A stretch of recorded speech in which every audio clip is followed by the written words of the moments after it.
Quand j'étais petite, je voulais tout et j'étais sûre de pouvoir tout avoir. J'avais zéro doute. J'étais sûre que j'allais faire des trucs de fou quand je serais grande. Bon 10 ans plus tard, tout s'est pas vraiment passé comme prévu. Rien d'horrible, hein, mais rien d'exceptionnel non plus. Alors j'ai grandi, j'ai vu la vie faire ce qu'elle fait, j'ai vu l'amour arriver et repartir, j'ai vu des amitiés se former, se briser. J'ai grandi, j'ai appris, j'ai fait avec. Et surtout, j'ai réalisé que j'étais pas si spéciale. Bref, que j'étais juste moi. Quand je me suis rendu compte de ça, ça m'a vraiment déprimée. Alors j'ai fait la seule chose que je sais faire, donc je me suis mis derrière mon piano et j'ai écrit une chanson. Alors ça a pas tout réglé, mais ça m'a fait comprendre un truc.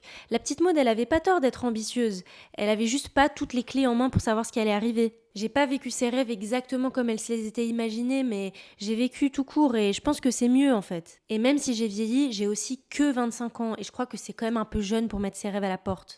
C'est pour ça que je viens à votre rencontre aujourd'hui, que j'apparais sur votre téléphone, parce que c'est ce qu'elle aurait voulu que je fasse. La petite Maud, elle rêvait d'être chanteuse et la grande Maud, elle en rêve toujours. Alors pour ceux qui me connaissent déjà, merci d'être là. Et pour les autres, enchantée. Moi c'est Maud et